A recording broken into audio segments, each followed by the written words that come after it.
idea that the only way your vocation as a musician is verified is by the hits is, I think, That's Raag Sethi, a music producer, the founder of Compassburg Studio. 27. I was very scared because at 27 to change your career and decide to do something completely different from what you've been doing for the last 10 years of your life was a little bit of a nervous sort of undertaking. And a part-time gamer. Gem, actually, I didn't think it would be a good game, but it was really, really good. I just replayed The Witcher 3 again. Witcher 3, after a the long classic. time. Yeah, I finished Ghost of Tsushima again, which is again a great game to play. So I keep rotating with all my, action RPGs as much as I can and keep playing more and more stuff. But so gaming has been one of my favorite activities to do ever since I was a kid. In fact, I briefly was also a game designer. And in today's episode, we'll be finding out about the basics of music production. Music on all platforms now. I mean, if you want to release your music on Apple Music and Spotify and stuff like that, plus We'll be finding out some secrets about labels. start a label. Because think about it this way: if I'm starting a new label and I'm signing on, just for the sake of argument, one artist, how much money do I need to invest in this one artist? Approximately, what do you think the number is going to be? I think approximately 8 to 10 lakhs. Okay, 8 to 10 lakhs, let's say, is for one artist. Okay. That's to produce a song, to get it recorded, video, shoot bhi ho gaya saath mein. Like all of that stuff is done in that 10 lakhs. What do you think the recovery is for that 10 lakhs? And also we'll be sharing a lot of laughs and fun. Like you won't believe the purpose of taking guitar was To only impress one. girls. Sorry? To impress girls. Not to impress a specific girl. I mean, that's how it starts. That's how It's the coolest starts. instrument. You can't show up in the tabla and True, woo some true, I girls. was It doesn't thinking, work that way. But so with that being said, let's get into the podcast. Welcome to Kya Haal Chaal.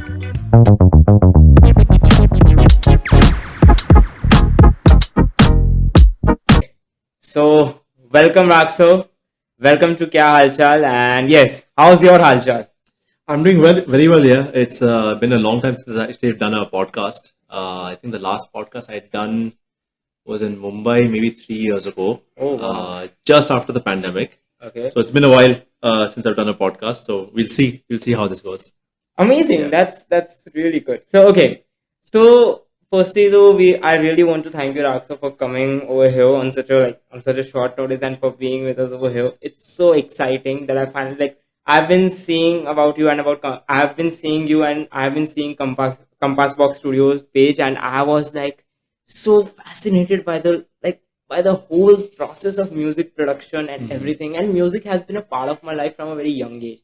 So seeing you making it, producing it, and doing so many different stuff inspires me a lot. So it's really a great pleasure for us to have you over here for the whole team. Thank you very much. The pleasure is all mine. I mean, did you play an instrument when you were growing up? Or? I do play guitar. I play guitar. I've been although it's just self-learning. So it's I've been playing it for 5 years, and tabla I learned in my school for 7 years. Now it's been I guess it's been 5 years since I haven't played tabla, so a bit out of touch. But Yeah, yes, but 7 years makes you an expert, huh? Like if you're playing something for 7 years. that's so good to hear. So yeah, so the very first thing I wanted to ask you when I was thinking about the podcast was that I think that everyone is having a story with music. So what was your music story? I mean, everyone is having some sort of story when we talk about music. Like they are introduced to music in some unconventional way, in some conventional way. So I want to know your music story. How you got to know about music? I have to credit my parents a lot for that, because when I was growing up, I mean, this is how old are you again? I'm 20. You're 20. Okay, I'm 33. Oh, So I grew up in India where we didn't really have Spotify and Apple Music and all of that kind of stuff. We had to go and find a cassette. I mean, so when I was growing up, we had cassettes and then we had CDs. Okay.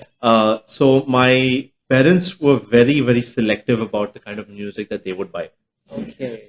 So I grew up listening to a lot of Queen, a lot of Michael Jackson, a lot of Dire Straits, Wow. Larry Carlton. Some of these are my jazz heroes as well. So I grew up listening to a lot of music, but I actually started my career in music much later. So I'm 33 right now. I started the studio, Compass Box Studio, when I was 27.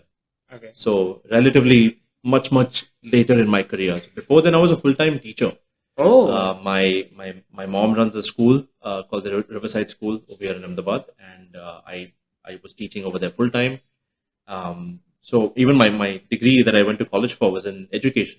I don't have any formal degree or training in music. Okay. So music was a very spur of the moment kind of career change at Wow. 27. I was very scared because at 27 to change your career and decide to do something completely different from what you've been doing for the last 10 years of your life was a little bit of a nervous sort of undertaking. Okay. But that being said, I've enjoyed this new career path that I've taken in music. Okay. But I've been playing guitar for a long time. So guitar is wow. like my primary instrument. I've been playing guitar since I was, I think, 17, Guitar 16. Yeah, the guitar master race. So 16, 17 is when I started playing the guitar. And then I only got into production when I was, like I said, 27, 28, which is like 5-6 years ago. Okay. So I've been doing this for not an incredibly long amount of time, but I think I've done a lot in these last 6 years to sort of establish myself at least in that space as much as I can. Wow, Yeah. that's so amazing. I mean, from such a young age, you have been like it's. I guess that's the speciality of music. You get introduced to it like in a very unplanned way. I can say like when I was introduced to music, I guess I was in seventh. I'll be honest, I was playing tabla, but I was playing it for the sake, like I was listening to classical music. It was a part of our vocational elective in our school. So we were just playing it as a part of our subject. I was just taking music as a subject, nothing more, nothing less. Now the time when I actually got introduced to music is, I guess, something that my friend Vishal also over here would be knowing. He's my friend from DAV. So I took guitar in seventh. Like you would believe the purpose of taking guitar was To only impress one. girls. Sorry? To impress girls. Not to impress a specific girl. Because I mean that's how it starts. That's It's how the it coolest started. instrument. You can't show up in the tabla and like and True, woo some true. I girls. was It doesn't like, doesn't work that my way. friends Yeah. always came. My friends, like, we were in the tabla room, and I always said, "Come now, guys, let's hear me play some tabla." They're not interested. But when someone pulls out a guitar, the whole charm is completely different. Like, even teachers say, "Come, beta, play guitar." I was like, Yeah. I need to learn this. And when I saw my crush, my first crush, it's again, guys, teenage diaries, yes. So when I saw my crush getting impressed on it, I was like, dude, I need to learn this. Yeah. I started it, although I got rejected later on. So that's a completely different story. But That's because you quit guitar. That's the reason why. yeah, but I chose that. But till the time I was learning now, I started to fall in love with guitar. So I was like, it's something so much more. And like in the times of despair, when I used to turn to my guitar, I used to play something, and it just made me feel that there is hope. There's still hope. I think music signifies hope in a very I can't even express it. I don't have the right word even to say that. In so many ways, music is like, it's just a ray of hope that comes in life, and it changes everything. So yes, that's how, like, your music stories. I really like the fact that how spontaneous it is and kind of felt relatable. That Right, how yeah. suddenly it came into life and how it made your whole life around music. So moving forward now, since you have been into music production for quite a while, the next thing that I wanted to ask is, like, music is a very unconventional career. I feel like not everyone takes it because they are either scared, they think that it will take a lot of time to get them the very first hit of their life that will make them succeed.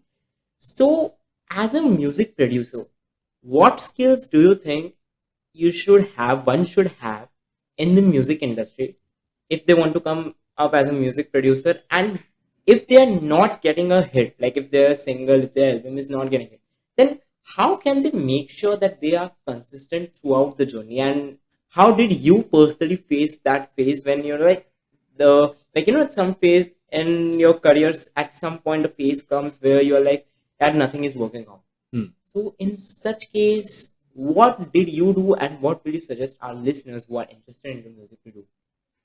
Well, I think first off, for anybody who's interested in getting into music, they have to rid themselves from the perception that they have to have a hit. Okay.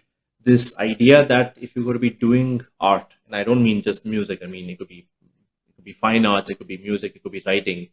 The expectation that if you're not the top of the game, you're not doing anything. I feel that perception is flawed, because think about it this way: if you start a corporate job, whatever, you're working a 9 to 3 job in any sort of corporate environment, you still have a job, you're still successful. The expectation is not that you have to be the CEO of that company, right? So this idea that the only way your vocation as a musician is verified is by the hits is, I think, incorrect. Okay. A lot of people get into music, release songs, and then realize, "Arey, I'm not in the top 10 in the global charts," and they're like, "Arey, clearly I'm not a good musician." The corporate sector doesn't have that problem. The people who are working the 9 to 5 jobs and they first start off, they have a job. They're very happy with that job. They don't have to aim for being like the CEO position to feel like they're doing something of value. So I think that's the first perception that people need to get away from. Any amount of work that you do in music in any strata is valuable. That being said, the kind of skills that you need to be in the music industry as a whole, not just as a music producer, not just as an artist, is consistency. I mean, you also know this as a podcast. Consistency is the most important metric for success. The more consistent you are with your releases, the more consistent you are with your outreach, the more consistent you are with your social media, you are likely to succeed. It's a question of time. It's not a question of if, it's a question of when. Okay. So a lot of people who get into the music industry feel like if they don't get that big break in the first year, that's it. Pack up shop, start a new job, and you're kind of done. It doesn't work that way for this industry because it's so informal. We don't have a salary standard. We don't have like a monthly pay and stuff like that. It's a freelance job fundamentally. So you have to go in with that expectation as well, that the amount of work you put into it is going to determine how much work you get out of it. And doing something well over a period of time is better than doing one really good thing and then nothing else after that. Too many artists that I work with think that, okay, I'm going to put all my eggs in this one basket of this one song I'm going to release, and then uske baad kuch nahi hai. Like there's no release, there's no update, there's nothing that comes out for like 2 years, 3 years at a time. Okay. And then they complain that, I'm not getting any audience, I'm not getting this thing. I'm like, yeah, you're not going to get an audience out of one song. You need to have a consistent release schedule. You need to do some work around that. So consistency, I think, is the strongest skill you can probably learn in the informal industry. Again, not just uniquely to music. This is for any sort of informal sort of industry. Consistency is the most important thing. That's I guess very much, like I feel that all the musicians that have succeeded, like for example, I have seen Shawn Mendes. He has started from playing guitar covers on YouTube and he went on becoming such a sensation. Correct. And again, as you mentioned, consistency was the key. Yeah. Consistency has always been the key for every platform. Now, when we talk about consistency, there is one thing that is very necessary to maintain, that is to have a starting point, to start somewhere. So, what do you think is a great starting point for any aspiring music producer? Like, should they start from keeping their music on YouTube? Should they go full on, like they should go all in and they put every single time they are having into making a proper production video? Or they should just even if they are having a song, let's say, in their mind and they just want to record it on their phone with a guitar, or not even with a guitar, they just want to sing it. So what should any of these ways be the very ideal? Like, do you think in the mentioned ways, any of this is any kind of ideal way that should be taken in order to get into the music industry, to take the very first step? Or it can vary, people can take any approach, just they have to keep the first step in the music industry and they can get started. What do you think about this? The beauty about the music industry is that there is no one size fits all in terms of what is qualified as success even. Okay. Is success that you've released a song? Is success that you've got 100,000 streams? Is success that you've played at NH7 Weekender and Lollapalooza? Everybody has a slightly different definition of what success is in the music industry. Okay. But at the same time, I feel the best way to start is to just start. A lot of people spend way too much time on their first song, thinking it's their magnum opus, thinking that this is going to be the best song that they're ever going to make, which is why it has to be perfect, which is why they keep delaying it. And the beauty about the modern day, technological era is that anybody can distribute their music on all platforms now. I mean, if you want to release your music on Apple Music and Spotify and stuff like that, it costs 800 rupees to do that. So the distribution channel to put your music up on all these other platforms, I've talked about Savan and Amazon Music and, YouTube, Spotify, Apple Music, 800 rupees to put one song out on all these channels. So that is no longer the barrier for entry. The barrier of entry is now so low. Home recording has become so cheap and so affordable for a lot of people. You don't need a big, I'm saying this as while having a big commercial studio. You don't need to have a big studio anymore to make good music. What's her name? Billie Eilish and Phineas are a great example of what you can do in a bedroom. And they've won 7 Grammys at this point. True. All from their home. They didn't have to go to a fancy studio to record. They don't need fancy, musicians to come into play. The modern day producer is the reason they're called bedroom producers is because they can do everything on the laptop. Everything happens on the computer. Whichever DAW you're using, whether it's Ableton or Logic or Pro Tools, you can now make music just by yourself in the comfort of your own home. So because the barrier of entry is now so low, there are 2 problems I think associated with that. One, there is a huge saturation of music now in the market because now it's so easy to make music, right? Anybody can release music online. So there's a huge saturation of, I want to say, very average music coming out. But at the same time, because it's so easy to put music out there, anybody who has the will and a story to tell can now do that. They don't need the finances of the big labels to, be competitive with the bigger artists. So the first step is to get that first step going, release that first song, because hopefully you're not just going to release one song, right? Hopefully you're going to be releasing 15 songs a year or 10 songs a year or 5 songs a year. But if you spend so much time with perfection on that first song, you're never going to get started in that process. So just get it out there. And hopefully when you look back, people, are very protective and territorial with that first song because they're like, this is my baby. I've been working on it. This is my first song I'm going to be releasing. And a lot of them say that the reason I'm taking so long to make this perfect is because in 1 year, 2 years, when I look back at that song that I released, I don't want to regret something being like, only if I had spent more time on that or only if I had done this better. But in my head, you should always do that. You should look back at your older work and see, that was not very good because that means that you've grown as an artist, right? If you're going to be the same spot throughout being like, I love my song that I released 3 years ago and I love the same song I'm releasing right now. Have you really grown as an artist? Probably not. So I always tell the artists that I work with that you should be looking back at your older work being like, I could have done better. Because I know more now to correct those issues that I had the first time. So I think that's the biggest sort of thing I can tell to aspiring musicians. Wow, that explains the whole crux of, in some way, some manner, somewhat you have explained the crux of just the crux of getting started, the importance of getting started in the music industry. That's so deep. For all the aspiring musicians who are listening to this, for all the aspiring producers, I guess that's something we should be keeping in our mind that it's just start. Always the start. Just start. That's Don't overthink it. I think we spend too much time on that. I guess it's universal. It's very ubiquitous around every single field. Right. Be it music, be it business, be it corporates. Wow, that's cool. That's really great. And that's, I guess, again, music gives you learning in very uncertain ways, and that's true. Enjoying it. Every part of it. Even this is a gift of music only. I think this interview, this conversation, I think this is a gift of music. So now moving on, there are a lot of indie artists right now who are coming up and who are getting popular, like insanely popular. Recently, Akshat came up with his song Nadania, and that was really very good. And I have seen that you have also worked with a lot of indie artists. So I want to ask you that what is the mantra behind their success? Like how they are getting so many streams? Are they marketing it too much?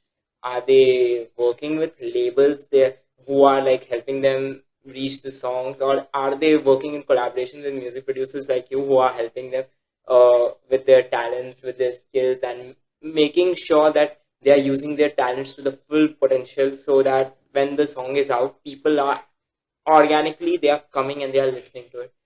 Or is it just luck? It's a combination of the two of them. Okay. For Akshat, for example, he was with a label called Big Bang Music Okay. for a long time. So I've worked with 4 artists now for Big Bang. I've produced for Okay. their artists as well. Oh wow. And the way it works with labels is that, yes, I mean, they do have a marketing budget, right? It's not an indie release. Now, what does the word indie really mean? Indie means independent. Yeah. The idea of an independent release means that you're not releasing the songs through a label. Okay. We have now used the word indie as a genre, but indie basically means that it's not a label release. It's Okay. released independently. That's the whole idea. So Akshat's song, for example, was not an indie release. It was a label release. Okay. He's an indie artist, and they are indie labels. Like Big Bang Music, for example, is an indie label Okay. that supports a lot of up and coming musicians. There's an artist called Nehal, who I produced for Big Bang Music. There's another artist called Anushka Maske, who I produced for Big Bang Music. There's another artist called Nida I produced for Big Bang Music as well. So the label definitely has a lot of influence. Because you have a marketing budget, you can put meta campaigns on. You can definitely get more streams if you have a label backing your music. Now, the organic likelihood of something going viral is a very, very small percentage, sliver chance that will happen to an artist. But the problem is, all these artists are looking at people like Akshat and people like Pratik Kohad and being like, "Arey, so it's possible." It's yes, technically it's possible, but that possibility is like a 2% possibility. But they think that because it happened to them, it can happen with me. Not realizing that, yes, it can happen to you, but the likelihood of that happening to you is very, very low. Because it's a chance game. The organic viral market is a chance game. The algorithm keeps changing.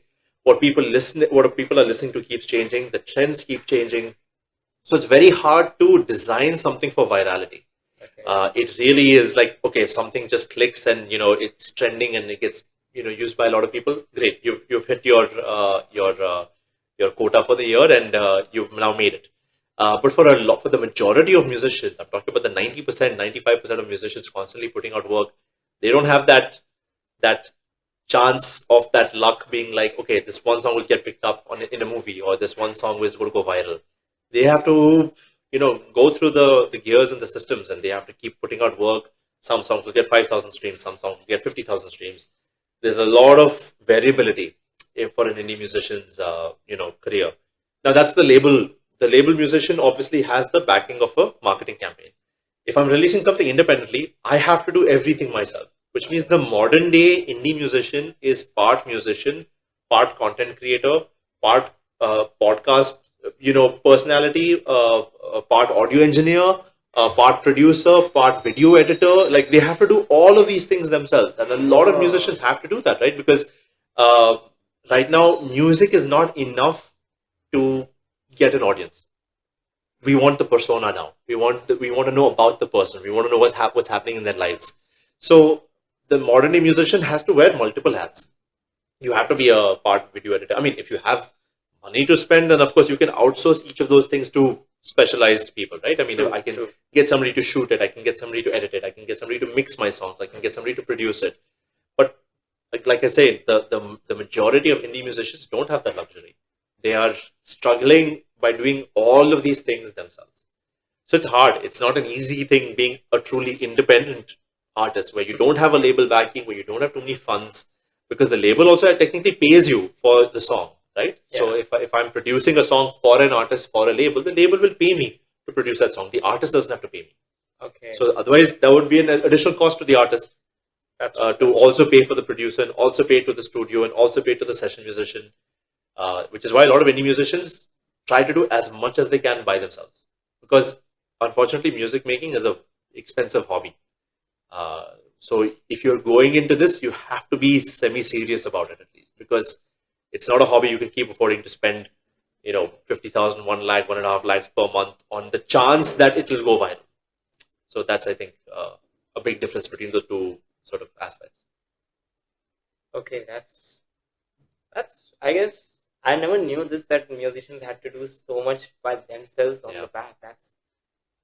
That's really a big struggle, and I guess a lot of us not even know about this because they think that they might have signed a contract with the labels, and yes, now everything is labels responsible. That's what, even I'll be very honest, that this fact I was not knowing before this conversation. I was not knowing that musicians have to do so much. Yeah. I didn't know that they have to sign labels, then they have to only work on their songwriting and on their recording and their vocals. But this much effort, yeah, that's new. So yes, again, this is for the independent artist. This is for the artist who's not signed to the label. Because the label, Okay. if they sign to a label, then they're getting plenty of support, Okay, right? But if they're doing everything themselves, then they have to wear all these hats. They have to be part of, part entrepreneur, part audio engineer, part so like musician. so like if they are like even with indie labels, then also they have to do those things on their own? With indie labels, they still have to do a lot of work. Okay. The indie labels do help with certain aspects of things. Okay. So, for example, we run a pseudo indie label called Compass Box Music, right? Now, as part of Compass Box Music, we handle all the production side and post-production side of the music. Okay. But the marketing and the videos and the pictures and the album artwork, that you manage. Okay. So because you really need a lot of capex to be able to start a label. Because think about it this way: if I'm starting a new label and I'm signing on, just for the sake of argument, one artist, how much money do I need to invest in this one artist? Approximately, what do you think the number is going to be? I think approximately 8 to 10 lakhs. Somewhere. Okay, 8 to 10 lakhs, let's say, is for one artist. Okay. That's to produce a song, to get it recorded, video shoot bhi ho gaya saath mein. Like all of that stuff is done in that 10 lakhs. What do you think the recovery is for that 10 lakhs? Recovery, like how is the label going to be earning money out of that 10 lakh investment? I guess through the YouTube revenue system. YouTube revenue system. Okay. Yes. YouTube pays about 0.002 cents per stream. Now, how many streams do you need to recover 10 lakhs worth of investment? Yeah, I think you can see the numbers are not in the favor of the label. Unfortunately, it's a huge number of streams you need just to recover those costs. Now, that's considering that song goes viral. Is that song going to go viral? You don't know. So the risk is very, very high for a label to be able to say, okay, here's 10 lakhs and we'll see when the recovery is going to be for this. It's a very long process. So if it's 0.002 cents or 0.003 cents or whatever the thing is per this thing, I mean, you need a heck of a lot of streams to be able to recover that money. Now that's one artist. And that recovery is going to happen. What do you think your ROI is going to be for that in terms of the time it will take to recover that? It's not going to be 1 year. It's not going to be 2 years. It's not going to be 3 years. You're looking at 5 to 10 years maybe to recover that amount of money, and that is just for one artist. And that's still a maybe. So it's a huge risk, because what if that song does not get any streams? Or what if it gets like only 1 million streams? And then it sort of tapers off, which happens a lot because there's so many new songs coming every single week. A lot of the graphs for new releases is like this huge growth in that first week, 2 weeks, and then it tapers off, and then it kind of becomes consistent. So what are you supposed to do now? Which is why labels, when they typically sign on an artist, they take the rights of the song as well. Which means it allows them to monetize that content in whatever way possible, not just through streams. Because royalty streams, unfortunately, is peanuts, right? I mean, if we're talking about an average of 0.002, 0.0002 even sometimes per song, I'm not going to be able to recover money on that. So what can I do? I can maybe take that song and pitch it to a TV show, perhaps. It's called sync licensing. Sync licensing is when you take a song and try to pitch it to a OTT platform or a movie, and hopefully you get a huge chunk of money, as part of that. But indie musicians are very scared of giving away their rights of the song to labels, because they're like, it's their song, and I completely agree, it is their song, but the label is spending all this money for your song. See, ultimately it's a business. True. As much as we love to say that, a lot of these labels are supporting independent artists and stuff, and to be granted, a lot of them are. But a lot of them are doing this to earn money. Let's be very, very clear about that. And they're going to find out the best ways to recover the cost for the money, which is why a lot of labels do Hindi. How many labels are there that exclusively do English songs, for example? There aren't any. Very low. Yeah, there aren't any. I can't think of a single indie label that focuses, for example, on English music. Big Bang Music is all Hindi. And they're very clear about it. They're like, we will only take up a song if it's Hindi. Why? Because the conversion rate of a Hindi song for most streams is much higher than an English song. Do Indians not speak English? I mean, we're speaking English right now. There's a huge English population over here. But because it's such a small niche target audience, labels don't want to spend money on good English songs. Even though the songs may be great, it just does not work out from a monetization perspective. That's so much to take in. Yeah, that's just a little bit of the music industry in an overview. Yeah, it's like music industry in a nutshell. Yeah. So it's also, there is like, now since we are discussing about this, there is also certain nuance amongst musicians, amongst general people, that amongst aspiring musicians as well, that the labels, they sort of take control over your life only when they sign a contract with you. It was, I guess, a case with Badshah also came out that said that the label is totally like keeping him occupied. He cannot even have rest without the permission of the label and everything. And even the case was with BTS when they signed slave contracts, I suppose. Slave contracts were the thing that was signed by all the K-pop artists, and they were like worked, like the labels made them work like hell. They were like working like labels, practicing dance for 8 hours, not even having proper meal breaks.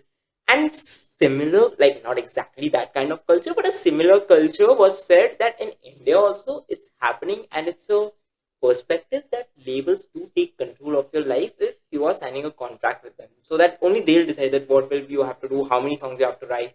And that's where the quality of songs deteriorate, the writing of songs deteriorate, because they give you very less time to prepare a song.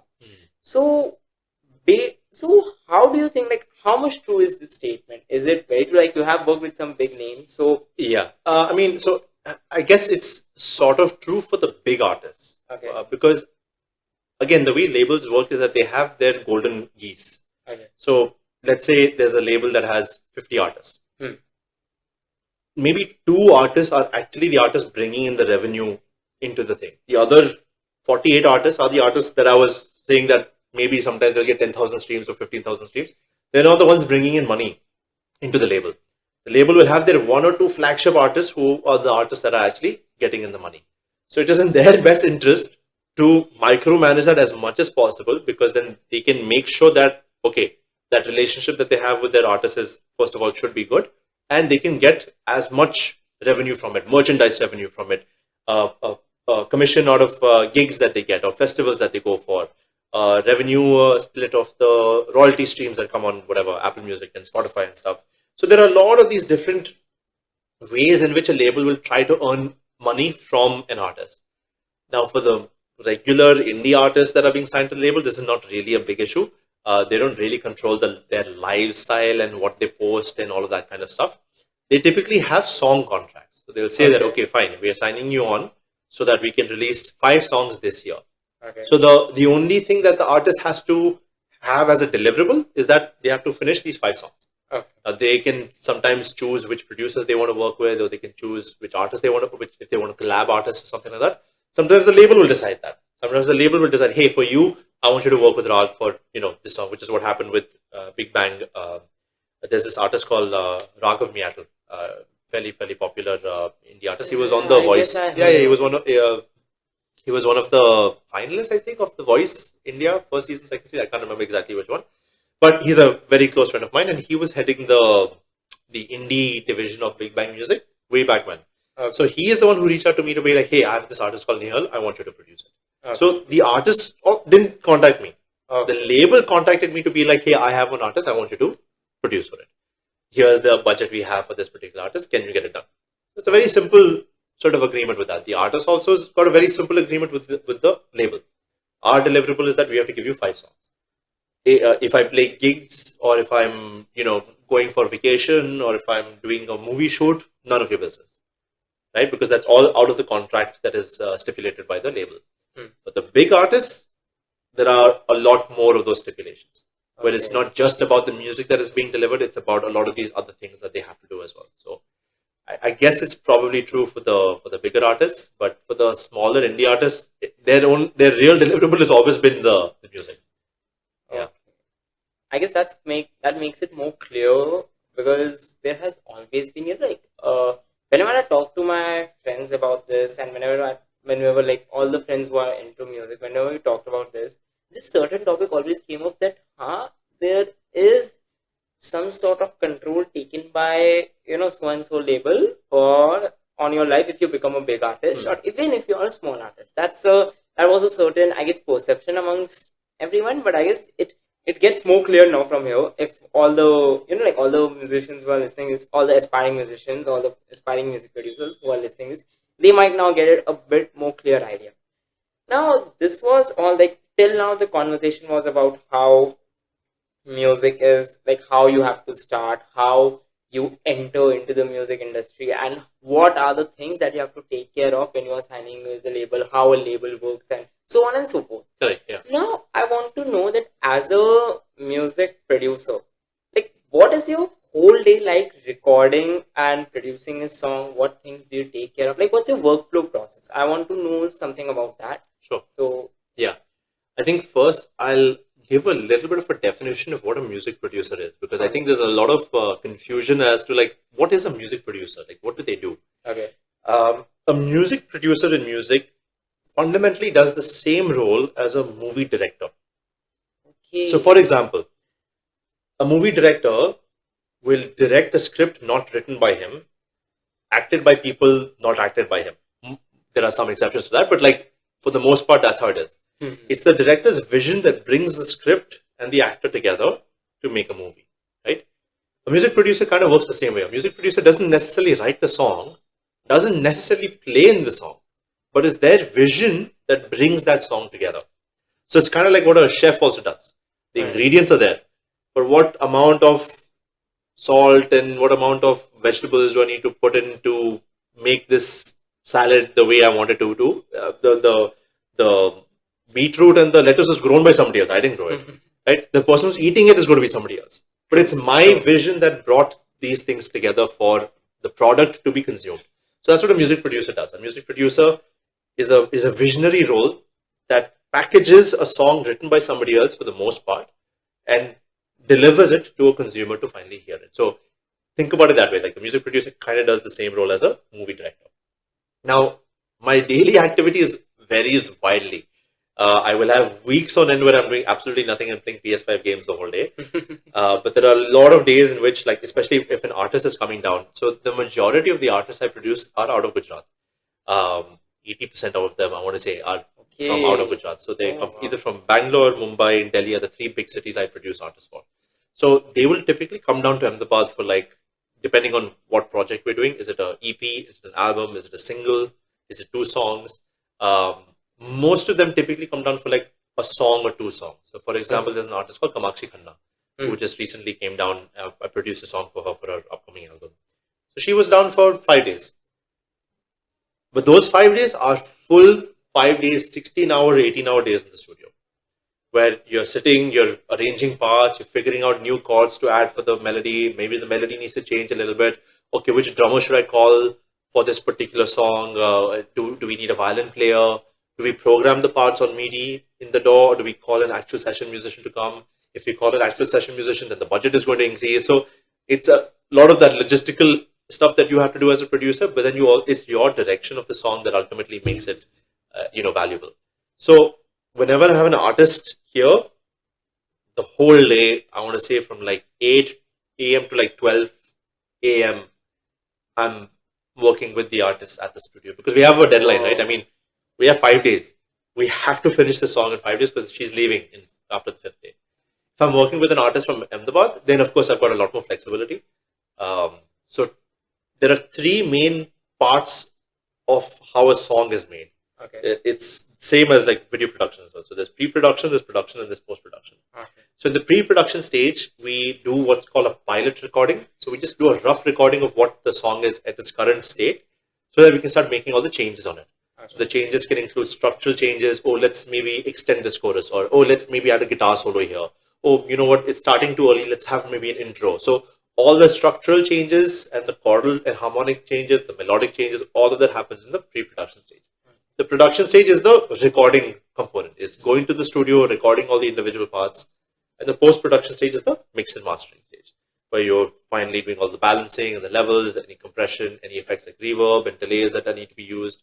And then we do a mix and master, and then we give that final wave file to the artist. That's, in a nutshell, how a song is pretty much made. I mean, it's a lot more complicated in the individual sections, but these are the three overall sections in terms of how a song is made. So, as a producer, I have to be there from start to end.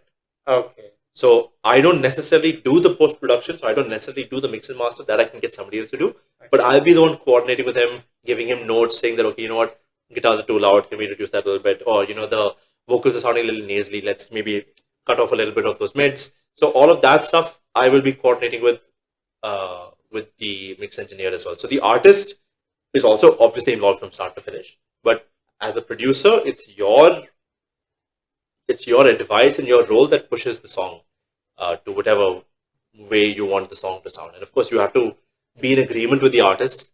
Artists can't come to you to be like, yeah, I want to make a pop song, and you make a jazz song by the end of it, right? Mm-hmm. That's being a bad producer. I love jazz. I would love to make every pop song into a jazz song. But if I do that, then I'm doing a disservice to the song. Because the artist has come to me with a very specific requirement. Okay, I want an EDM song. I want like a rap song. I want a Hanuman kind song now that he's blown up. The number of requests I've got to make songs like that right now after Big Dogs is crazy. So that'll always happen. But that's typically what the day looks like. If I'm not working, I am not working. I'm not touching my guitar. I'm not listening to music. I'm playing games or I'm reading books, because that's my downtime. Because when I am working, it's very, very intense. Okay. So when I have time to myself, I don't do anything. Like, unfortunately, as much as I hate it, I don't play for pleasure anymore. Like, I don't just pick up the guitar and start jamming or playing along with a track. I don't do any of that anymore. Because for me now, playing the guitar is work. It's associated to my job, you know, like as a producer. So I just don't spend time. I don't listen to music anymore. I listen to podcasts more than anything else. And I play games. I'm a big gamer that way. So I end up spending an uncomfortable amount of time playing games as well. So yeah. Wow, one thing I have to mention is that I really love the examples. The examples that you get, that how, like, the farming wall example, the vegetable wall example. Yeah. That was so amazing. That was like a totally fresh and new perspective. That's my teacher background coming in to give the analogies. So one thing to, like, I have to tell a fun fact to everyone, that you said you love jazz music and your sister's name also is my jazz. Sister's name is also jazz. Shout out. So hello Jazz, if you're seeing this. And yes, so yeah, it's crazy that how, like, I have never known a music producer's life, and in so much detail I have never known that how a music producer has worked, because I've seen a lot of music producers, but I have never had the chance to, interact with them. This is the very first time I'm doing, so I was even today I was very nervous. I was having but I have to be very professional. There are so many questions, even right now I'm having n number of questions, but listening to you and now seeing it from a different perspective, it's making me realize that, wow, it is a job which takes a lot of hard work, just like any other job. Yeah. It looks from the outside, it looks like the grass is green, everything is very, very good, and once you get hit, you are like, life is always, but it's not like but that. I think that's also what you were mentioning. That's a big problem. The fact that we don't really know what musicians do, because when we grow up, we have role models who are our parents and our parents' friends, and so people in the workforce, right? Mm-hmm. Most of them, whether we like it or not, statistically at least, are doctors and are lawyers and are engineers, or there are teachers or corporate jobs and stuff like that. Which is why whenever we hear something like somebody is deciding to pursue a career in music, it's always considered an unconventional job. Exactly. The reason it's unconventional is because we only use that term is because we don't fully understand it. True. It's not unconventional at all. It's one of the oldest professions if you think about it. It's not unconventional at all. In fact, a corporate job is more unconventional because music has been around far longer than a corporate job as a profession. Actually. But we don't understand it well enough, which is why we use words like, oh, it's a very unconventional profession. Hey, it's a profession that's Very like 6,000 creative years old, but profession. yeah, sure. So that's a huge thing, which is why whenever, I do talks or when I do podcasts like this, like I try to be as descriptive as I can as to what this job looks like, so that people are not like, it's okay, I don't know what it's going to be like, or oh, there's a very high risk in it, or for a lot of people it's like, yeah, do music as a hobby, but you have to choose another job. No? You have to get your you have to get your MBA, you have to do that, right? So that all of those perceptions hopefully become less important the more people hear about what people in this industry actually do. I hope if this podcast makes even a bit of difference, then I really want that this thinking change, because yes, that's true. People see that okay, our music is good, but side में job, Side में job करना adjust पड़ेगा कर लो MBA थोड़ा. तो कर लो. Like it's just very like it's like- ingrained. Right? It's very, And not only for music, for quite frankly, for all arts. I mean, if you're a Exactly. dancer, for example, you'll get the same response. dancers, so it's like it's very tough for them because they Yeah. have to practice their routines as well, and they have to adjust that in It's their very jobs difficult. because of society. Again, not an unconventional job, one of the oldest professions. So it's kind of funny how we have those definitions. and Yeah, terms. that's actually very true, because for so long music has been there with us. Like even I guess from the inception of this civilization, Yeah. it has been there. Music has been a kind of power that I don't know. It just makes you feel so much connected with others, because even if we are sitting over here having conversations, somewhat we are connected with music. That's the beauty of it, and I guess that's how music is throughout its whole history. Now, since we have talked about all these things, and we have also now started getting into the fact how a music producer have to work, what's their workflow. Now, I want to know that what are some of the necessary skills, or we can say not necessary skills, we can say like necessary terms, necessary settings, necessary softwares should music producers know about, or the basic things, basic list, like they should have a basic checklist of things that they do know about. What is that for music producers? Like if you are seeing let's say today you have to talk to a music producer, what do you expect him or her to know as a producer, and what do you think that they should be like be aware of whenever you're having a conversation with them, like as in what you are expecting from them? Yeah. So the minimum amount of equipment you need to be a music producer is a laptop and headphones. Okay. Literally, you don't need anything else more than that. Okay. A mic is also optional. It's not even a required part to be a music producer anymore. That being said, the kind of skills I would expect from a music producer is having certain understanding of music theory. I know music theory is a daunting thing for a lot of musicians. They don't want to learn any music theory. Yeah. There are a lot of people like that. But as a producer, you need to have a certain expectation of music theory, because if you're working with other musicians, you need to know the terms and the definitions to be able to communicate with that musician what you want from your song. If you don't have those terms and definitions, unfortunately, a lot of producers and stuff like that they use very weird, adjectives for things. Okay, yeah, this is sounding great, but make it a little creamier. Like it is not a dish. Like so a lot of people will rely on words like that. Oh, the tone is nice, but make it more scrunchy. It's crunchy. Like yeah. This is a very common thing, because they don't know the terms to use to be able to tell that musician, hey, can you do this instead? Okay, I like what you're doing, but do this instead. So they use all these weird words to try to communicate with the musician that they're working with, that get something out of it. So if I'm working with let's say if I'm working with a violin player, right, and he's playing something that I don't like, I should be able to communicate exactly what I want him to change. Yeah. If I don't have the knowledge of the instrument and the knowledge of music theory, how am I supposed to communicate that? You're actually going to be a bad producer because you're unable to communicate with that musician. This is what I want from you. So some amount of music theory and some amount of understanding of different instruments is paramount. You need to have that. Arrangement is a very important word for a lot of music producers. Arrangement is basically the idea that, okay, if you have that basic composition, that basic melody, how are all the other instruments going to be playing in relation to that melody? What is the drummer going to be doing? What is the guitarist going to be doing? What is the bassist going to be doing?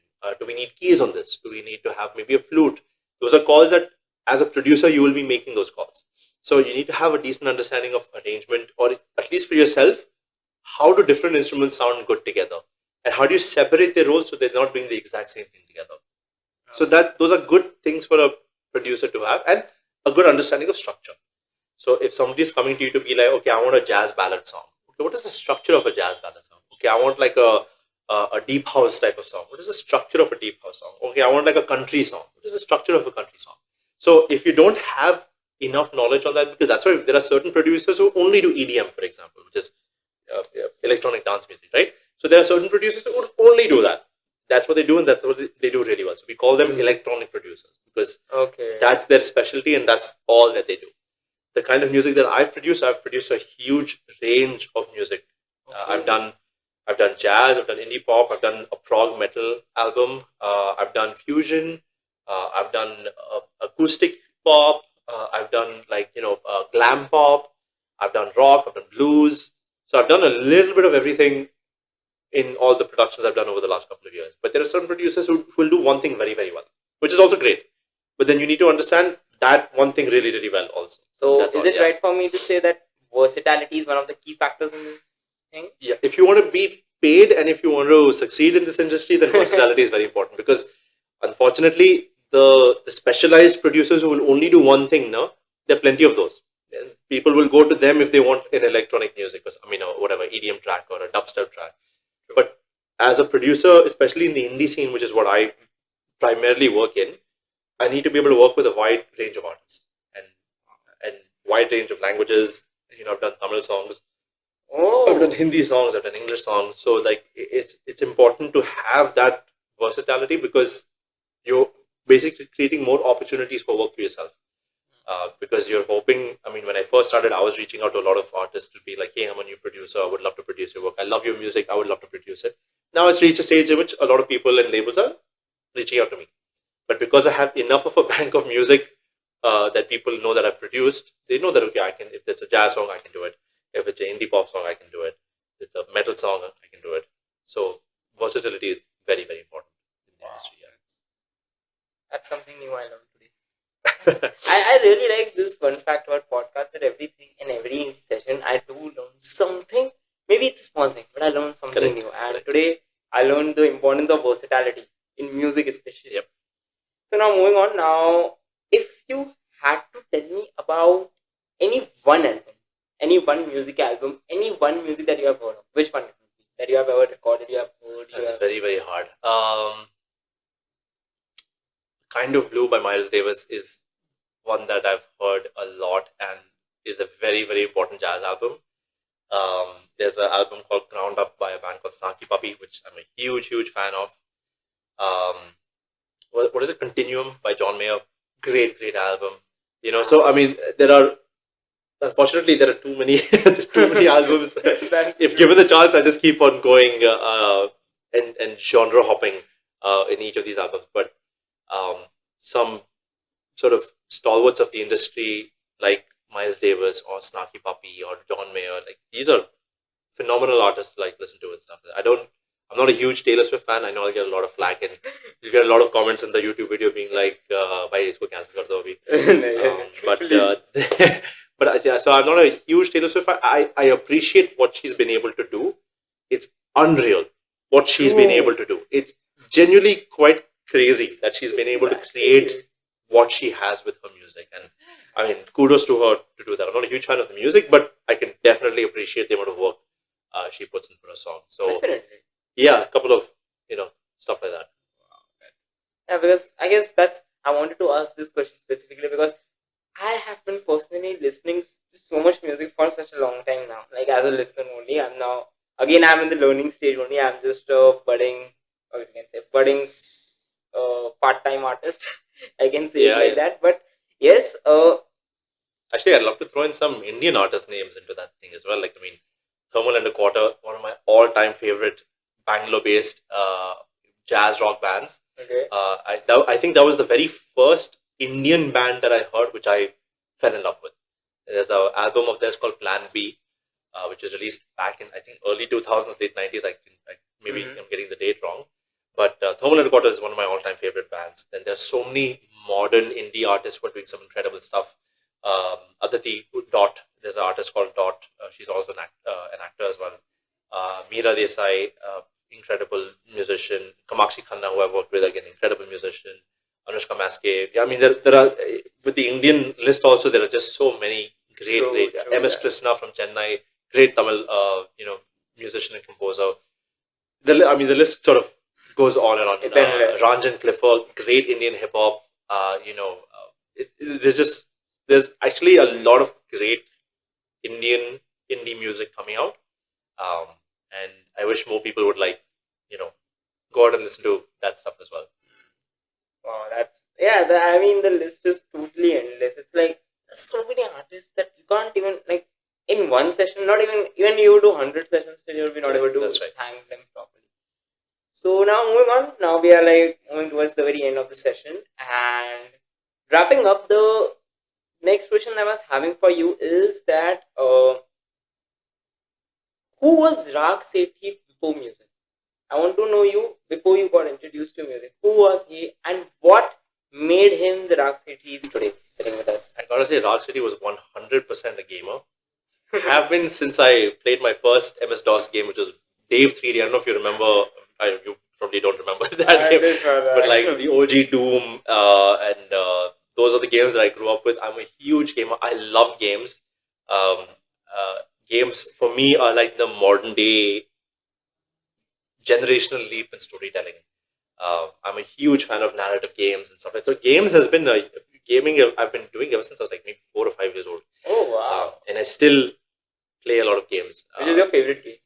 Right now, I'm finishing Black Myth Wukong, which is that's very hard. I'm really struggling, and I hate the fact that they didn't give a difficulty setting yet. Just if you want to play, have fun. I just finished Robocop Raag Sethi as well, which was surprisingly good. It was a hidden gem, actually. I didn't think it would be a good game, but it was really good. I just replayed The Witcher 3 again. Witcher 3, after a long classic. time. Yeah, I finished Ghost of Tsushima again, which is again a great game to play. So I keep rotating with all my action RPGs as much as I can and keep playing more and more stuff. But so gaming has been one of my favorite activities to do ever since I was a kid. In fact, I briefly was also a game designer. I was designing with the Unreal Engine 2.1, which is ages ago. So for a game called Unreal Tournament 2004, I used to design levels for that particular game for a small little company in Bangalore. So game designing, I tried that for a little bit. I also reviewed a couple of games. There was an Indian gaming publication called GameGuru.in, I think.